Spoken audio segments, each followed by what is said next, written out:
Pessoal, eu sou Tainara Fernandes, psicopedagoga de Bom Jesus da Lapa. Se você ainda não se inscreveu no canal, se inscreva no canal, aperte o sininho para receber as notificações, dê o seu like no vídeo que eu ficarei muito feliz e você estará ajudando a crescer a nossa comunidade.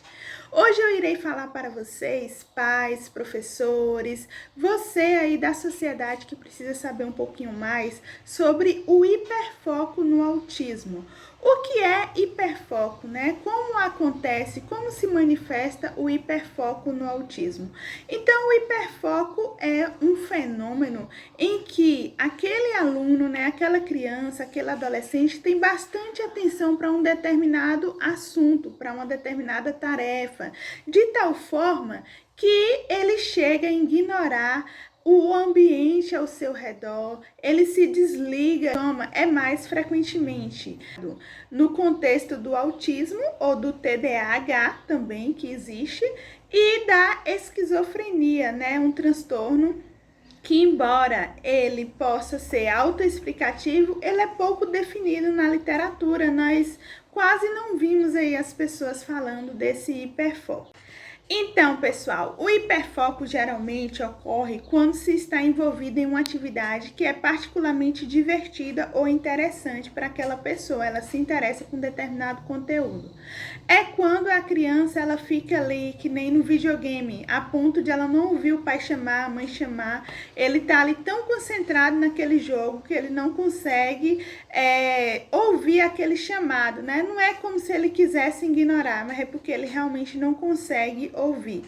Embora a maioria das pessoas neurotípicas provavelmente relate experimentar um estado de hiperfoco em algum momento da sua vida, ele é mais frequentemente mencionado, né, no contexto do autismo, da esquizofrenia e do transtorno de déficit de atenção e hiperatividade, que é o TDAH, que são condições que têm consequências nas habilidades de atenção do paciente. Infelizmente, são poucas pesquisas sobre esse efeito no funcionamento cognitivo e neural, mas é importante observar. Como eu trabalho nessa área da psicopedagogia, eu venho observando alguns alunos que têm hiperfoco por determinados conteúdos. Que nem tem alunos, né, que ama dinossauro, quer saber tudo sobre o dinossauro, pintar o dinossauro, fazer desenho de dinossauro, colar dinossauro por toda a casa.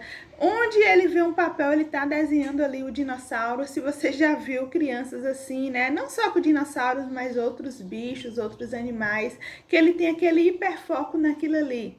Crianças que também têm hiperfoco em determinado game, né? Que é só falar daquele jogo, ou em determinado jogador, né? Ou só quer falar da seleção. Então, às vezes, tem pequenos detalhes que dá pra gente observar. Então, quais são as principais características do hiperfoco? Apesar da escassez, né, sobre esse assunto na literatura científica, parece haver 4 características gerais que são relatadas de forma consistente. Então, a primeira característica é o hiperfoco quando é induzido pelo engajamento na tarefa. Então, de tanto aquele aluno fazer aquela tarefa ali, ele começa a ter um engajamento maior.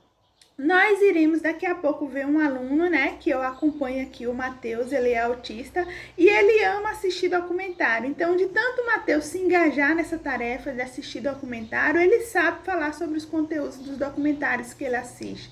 Então, o hiperfoco dele é induzido pelo engajamento na tarefa, pelo engajamento de assistir vídeo que ele gosta. O segundo, o hiperfoco, é caracterizado por um estado intenso de atenção sustentada ou seletiva. É quando aquele aluno, ele tem aquela atenção seletiva, né? Ele quer dar aquela atenção somente para aquilo ali. O terceiro é durante um estado de hiperfoco, há uma percepção ali de estímulos não relevantes para a tarefa. Então, ele tem esse hiperfoco. E o quarto é durante um estado de hiperfoco, o desempenho da tarefa melhora. Então, assim, quando foca muito em determinado assunto, aí o desempenho daquela tarefa vai melhorando. Por isso que os alunos que não sabem ler, eles precisam aprender as letrinhas, fazer jogos com aquelas letras para que ele possa aprender sempre mais. Então, o desempenho daquela tarefa, né, aquele hiperfoco naquilo ali, faz com que aquela criança aprenda com mais facilidade. Então, esse vídeo de hoje eu irei falar sobre o hiperfoco no autismo. Irei mostrar a vocês um vídeo do Matheus, né, em que ele está bem focado em ensinar um conteúdo para um amigo, né, que eu pedi, que é um dos documentários que ele assistiu e ele conseguiu aprender, né? Então, vocês vão ver o hiperfoco do Matheus. Terra, Marte, Vênus e Mercúrio. São... Antigamente eles tinham vida, mas essa vida foi extinta. O único planeta que sobreviveu foi a Terra. Foi a Terra. E na Terra se encontra a água, né? E sabia que Júpiter foi responsável por atirar muitos meteoros na direção do Sol e na Terra, nesses 4 planetas? Sabia não. E assim, o que você sabe do Urano? Urano é um planeta que chove cristais. E também ele tem uma aura, ele é todo virado para cima, ó. E ele tem anéis de gelo. E também o mais interessante de tudo é que ele se formou através de eles absorvendo tipo a poeira estelar. Sabia que nós humanos somos feitos de poeira estelar? Saturno antigamente era um planeta gasoso e ele era responsável por ter muitas tempestades. Mas o melhor de tudo é que na ponta de Netuno temos também uma espécie de montanhas cheias de meteoros. Massa, legal, né? E Netuno? Netuno é um planeta com uma tempestade extinta. Acredita nisso? Uma tempestade extinta. E o melhor de tudo é que essa tempestade literalmente cria totalmente. Essa tempestade ajuda Netuno a criar cristais. E esse? É um planeta feito de gelo. Sabia que ele tem um oceano de água? E uma das luas dele parece uma bola de futebol americano. Esse você sabia, Vitor? Não, de país Aí tá vendo? Então não. E Plutão não é um planeta, quer dizer, ele se formou há muito tempo. Júpiter é o maior planeta do sistema solar. Ele é responsável por cuidar dos meteoros e explodir eles. Ele fica fora do cinturão de asteroides. Marte é considerado um planeta inabitável, porque acredita que ele já teve vida, mas essa vida foi extinta. E o melhor de tudo é que Marte não é só um planeta. Ele também foi enviado várias sondas espaciais lá, 3 no total. Nossa, que legal! Tá vendo?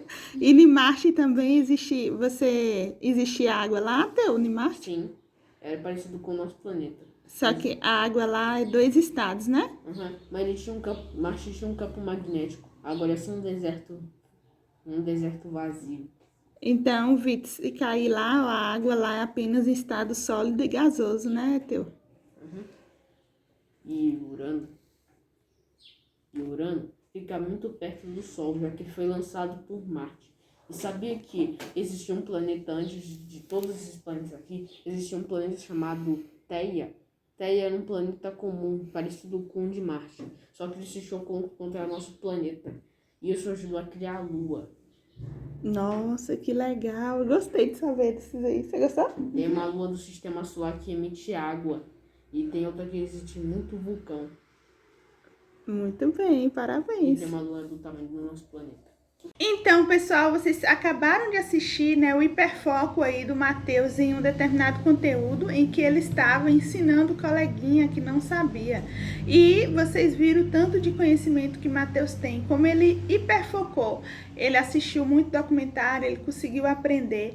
E é um conteúdo que ele tem foco ali, que ele conseguiu desenvolver. Então, o Matheus, ele não sabe ler ainda, mas ele tem essa habilidade, né, de aprender assistindo documentário, através de histórias que as pessoas contam, e aí ele tem uma memória muito boa. Então, o autismo, ele é um transtorno do neurodesenvolvimento que pode afetar as habilidades sociais, de comunicações, sensoriais, de autorregulação e diversas outras, né? Que eu já falei aqui sobre o autismo em alguns vídeos. Dentre seus principais sintomas está o hiperfoco. Então, indivíduos com autismo muitas vezes exibem um foco exagerado em determinado comportamento ou tópico. Então, às vezes, como eu falei para vocês, o aluno ele ama dinossauro. Então, ele tem um hiperfoco ali com aquele dinossauro. E às vezes você consegue ali fazer uma intervenção através desse animal, né? Fazendo as letrinhas com o desenho com um dinossauro, ensinando ele a letrinha D. Vamos aprender aqui D de dinossauro. Então, ele vai sentir mais interesse em hiperfocar para que ele possa aprender a ler. Isso pode significar estudar incansavelmente sobre um assunto específico, colecionar determinados objetos como brinquedos, cartões postais, assistir repetidas vezes o mesmo filme, documentário, dentre outros. Como vocês acabaram de assistir o Matheus, ele ama assistir documentários. Então, às vezes, ele assiste o mesmo documentário porque ele ama assistir documentário. Então, ele volta ali naquele documentário que ele gosta de aprender, de saber mais. Quando o aluno, ele ama dinossauro, né? Ele é autista, ama dinossauro, ele tem o hiperfoco por dinossauro. Ele quer conhecer o dinossauro, o nome do dinossauro. Quantos dinossauros existiram, né? Então, eu já tive alunos aí no 6º ano em que o aluno amava tanto dinossauro, quando eu pedi para fazer uma pesquisa sobre determinado assunto, ele veio e trouxe sobre todos os tipos de dinossauro, a paixão dele, e aí falava naquele amor, aquela apresentação e tal. Então, o hiperfoco ele é interessante por isso, porque é quando aquele aluno ele foca em determinado assunto. Considerando-se que, frequentemente, o cérebro neurodiverso sofre de sobrecarga sensorial, o foco em algo pode ser um alento aos pacientes, proporcionando refúgio durante o estresse e situações desconfortáveis. Então, pensando nisso, né? É possível explorar o hiperfoco em benefício do paciente autista. Como eu falei para vocês, se você souber trabalhar bem com aquele hiperfoco com que ele mais gosta, você vai conseguir fazer com que ele se desenvolva. Uma série, né, que eu acabei de assistir, que é Uma Advogada Extraordinária, ela também é autista, e aí ela tinha um hiperfoco em baleias. Então, assim, ela se tornou uma advogada, e quando ela ia solucionar ali determinado investigação que ela estava fazendo e tal, ela sempre lembrava das baleias, né, da história das baleias, aí passava como se fosse na cabeça dela aquela baleia pulando e tal. Se vocês tiverem a oportunidade de assistir Uma Advogada Extraordinária, assista, tá bom? Porque é muito bom essa série. E aí passa muito essa questão do hiperfoco do autista. O hiperfoco dela era as baleias, ela conhecia tudo, ela sabia tudo. E aí tirava ela daquele estresse do dia a dia do trabalho, né? Ela começava a imaginar, ela viu os cantos da baleia na cabeça dela e tal. Mas ajudava bastante, ela era super inteligente.